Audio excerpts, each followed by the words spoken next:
नमस्कार। आज हम बीएससी फर्स्ट ईयर का सेकंड पेपर की ऑर्गेनिक केमिस्ट्री के lesson first structure and bonding के बहुविकल्पीय प्रश्न या फिर मल्टीपल चॉइस क्वेश्चंस के बारे में अध्ययन करेंगे। तो शुरुआत करते हैं।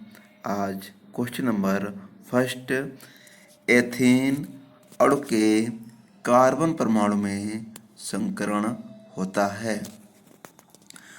तो यहाँ पर एथेन की जो संरचना होती है, सबसे पहले एथेन का जो मॉलिक्यूलर फार्मूला होता है वो C2H4 होता है और इसकी जो संरचना बनती है वो कुछ इस तरह बनती है। यहाँ पर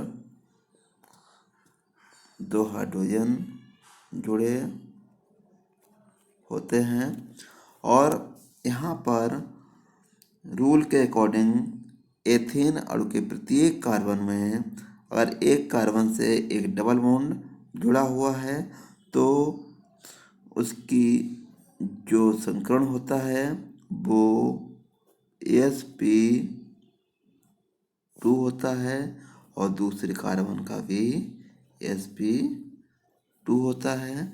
तो इस तरह यहाँ पर जो ऑप्शन बी है sp2, ये ऑप्शन हमारा राइट आंसर है। आगे नेक्स्ट क्वेश्चन पे चलते हैं। एथेन की ज्यामिति होती है। तो एथेन की जो ज्यामिति होती है वो किस तरह होगी? क्वेश्चन नंबर 2 का ऑप्शन ए रैखिक, ऑप्शन बी समतलीय त्रिकोणीय, ऑप्शन सी पिरामिडी और ऑप्शन डी वर्गाकार। तो एथेन की जो संरचना होती है या इसका जो संकरण होता है वो क्या होता है? sp2 होता है। sp2 इसका संकरण होता है। तो कहने का मतलब ये हुआ एक S और एक P, एक S और एक P, एक S और दो P कक्षकें आपस में मिलकर समान ऊर्जा की 3 नई कक्षकों का निर्माण करते हैं। तो उसे हम sp2 संकरण कहते हैं और इसकी जो संरचना होती है वो समतलीय त्रिकोणीय होती है क्योंकि एक S और दो P ऑर्बिटल्स एकदम एक समतल क्षेत्र में होते हैं। तो इसे हम कहेंगे समतलीय त्रिकोणीय। तो इसकी जो संरचना बनती है कुछ इस तरह बनती है। तो और इनके बीच का जो एंगल होता है वो 120 डिग्री का होता है, चाहे तो ये वाला या फिर ये। तो इसकी यहाँ पर एथेन की जो ज्यामिति होती है वो समतलीय त्रिकोणीय होती है। नेक्स्ट क्वेश्चन नंबर 3, एथेन अणु में होते हैं। तो जो एथेन अणु होता है उसमें कितने सिग्मा बॉन्ड या पाई बॉन्ड होते हैं? तो ऑप्शन से देखते हैं। ऑप्शन ए है 6 सिग्मा बॉन्ड, ऑप्शन बी है 5 सिग्मा व 1 pi bond, option C 4 sigma and 2 pi bond, D option है 6 पाई बॉन्ड। तो सबसे पहले हम यहाँ पर एथेन की जो संरचना है उसको यहाँ पर बना लेते हैं और फिर हम काउंट करेंगे कि इसमें कितने सिग्मा और कितने पाई बॉन्ड होते हैं।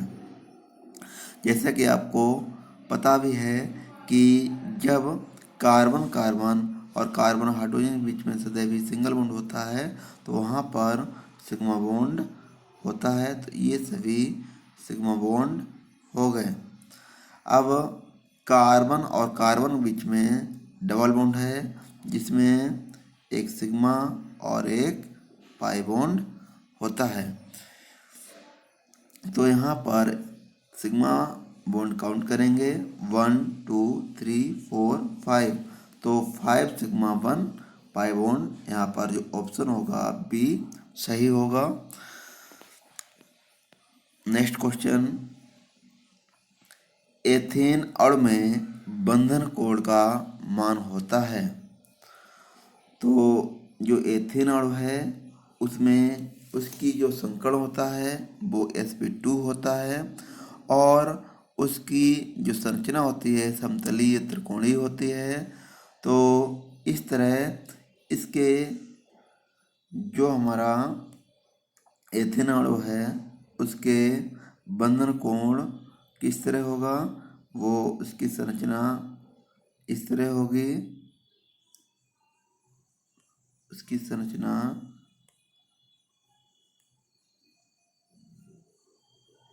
इस तरह। तो ये जो बॉन्ड एंगल है 120 डिग्री का होता है। इसका प्रत्येक बॉन्ड एंगल 120 ये भी 120 का है और ये भी 120 का है और ये भी 120 डिग्री का होता है। तो इस प्रकार एथेन अणु में जो बॉन्ड एंगल होगा वो 120 डिग्री का होता है।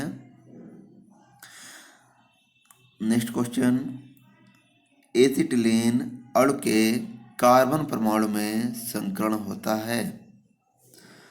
तो एसिटिलीन जो अणु है उसकी सबसे पहले हम संरचना यहाँ पर बनाएंगे। एसिटिलीन का जो मॉलिक्यूलर फार्मूला होता है वो C2H2 होता है और इसकी जो संरचना होती है वो इस तरह होती है। तो यहाँ पर जो संकर्ण होगा वो इस तरह निकालेंगे कि जब रूल के अकॉर्डिंग जब कार्बन से एक ट्रिपल बॉन्ड या दो डबल बॉन्ड जुड़े होते हैं तो उस कार्बन का जो संकर्ण होता है वो sp संकर्ण कहलाता है। तो sp संकर्ण ये इस कार्बन का भी और sp संकर्ण इसका भी। तो यहाँ पर जो ऑप्शन है वो हमारा ए ऑप्शन राइट आंसर है। नेक्स्ट क्वेश्चन, एसिटिलीन अणु में बंधों की संख्या होती है। तो यहाँ पर एसिटिलीन की संरचना हम बनाएंगे। एसिटिलीन की जो संरचना है वो इस तरह है और यहाँ पर हम देखेंगे कि यहाँ पर इसके कितने सिग्मा और कितने पाई बॉन्ड होते हैं। तो कार्बन और हाइड्रोजन के बीच में सिंगल बॉन्ड है तो ये सिग्मा बॉन्ड हो गया, इधर भी ये सिग्मा बॉन्ड हो गया। अब यहाँ पर कोई सा भी एक सिग्मा और दो पाई बॉन्ड होते हैं। तो यहाँ पर एक सिग्मा बीच वाला पाई और नीचे वाला पाई इस तरह कह दें, या बीच वाला सिग्मा ऊपर वाला पाई नीचे वाला पाई। तो यहाँ पर इसके अकॉर्डिंग 3 सिग्मा और 2 पाई बॉन्ड हुए। तो ऑप्शन हमारा B is the right answer हो गया। तो इस तरह आप समझ पा रहे होंगे कि किस तरह सिग्मा और पाई बॉन्ड यहाँ पर काउंट होते हैं। नेक्स्ट क्वेश्चन, एसिटिलीन अणु में बंधन कोण का मान होता है। तो यहाँ पर जैसा कि हम देखते हैं कि एसिटिलीन जो अणु है तो उसकी जो संरचना होती है उसकी संरचना होती है वो ये होती है। तो इसमें जो बॉन्ड एंगल होगा वो 180 का होता है, 180 डिग्री का होता है। तो यहाँ पर ऑप्शन हमारा डी राइट आंसर हो गया। तो यहाँ आगे नेक्स्ट क्वेश्चन देखते हैं। ग्रेफाइट में कार्बन किस अवस्था में होता है? जैसे कि हम लोग जानते हैं कि कार्बन का सबसे मुलायम रूप ग्रेफाइट होता है और इसमें जो संरचना होगी, कहने वाले इसमें जो बॉन्ड होंगे एक डबल बॉन्ड से भी ये इसकी कार्बन जुड़ा होता है। तो इसकी जो संरचना होती है वो यहाँ पर ऑप्शन हमारा सी सही हो जाएगा, sp2 संकर्ण इसमें होगा। नेक्स्ट क्वेश्चन देखते हैं। हीरे में कार्बन का संकर्ण होता है। तो हीरे में जो कार्बन होते हैं वो किस तरह होंगे? तो हीरा आपने देखा होगा, नहीं देखा होगा तो वो बताते हैं कि कार्बन का सबसे कठोर रूप डायमंड या हीरा होता है और इसमें जो कार्बन है वो 3 अलग कार्बन से करीबन 4 मतलब त्रिकोणीय संरचना उनकी बनती है और प्रत्येक कार्बन सिंगल बॉन्ड से जुड़ा होता है और ये बहुत ही हार्ड या कठोर होता है और इसका जो संकर्ण होता है यहाँ पर वो sp3 होता है। नेक्स्ट क्वेश्चन देखते हैं। NH3 तथा H2O का बंध कोण होता है। तो यहाँ पर जो अमोनिया है और वाटर है उसका जो बॉन्ड एंगल होता है वो अमोनिया का 107 डिग्री होता है। अमोनिया का 107 डिग्री होता है जबकि वाटर का 104.5 डिग्री होता है। सॉरी, 104.5 मिनट होता है इसका। तो यहाँ पर ऑप्शन हमारा जो है option B is the right answer. तो यहाँ पर जो हमारा अमोनिया, वाटर या फिर हम कहते हैं कि मेथेन का जो बॉन्ड एंगल होता है वो क्या होगा?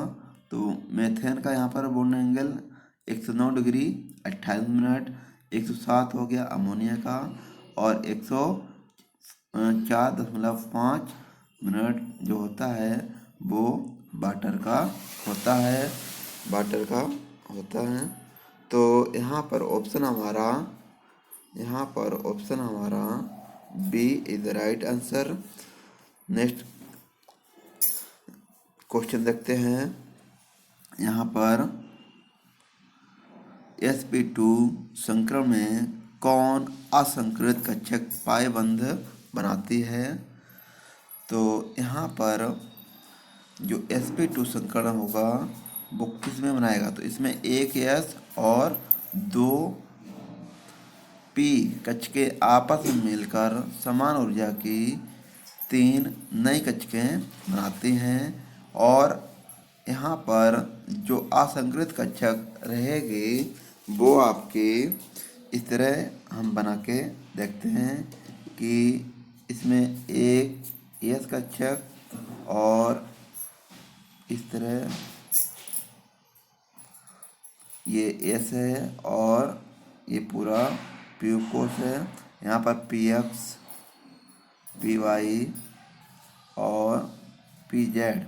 तो यहाँ पर एक एस और 2 पी कक्षकें आपस में मिलकर sp2 संकरण बनाते हैं, जिसमें पी जेड, ये वाली जो कक्षक है पी जेड, वो क्या है, असंकृत रहती है। तो इसे हम क्या कहेंगे, जो असंकृत हमारी पाई बॉन्ड होती है वो कौन सी होगी? ऑप्शन हमारा D, option D is the right answer. Next question देखते हैं, sp संकरण में कौन असंकृत कक्षक पाईबंद बनाते हैं? तो यहाँ पर हम देखते हैं कि जब एक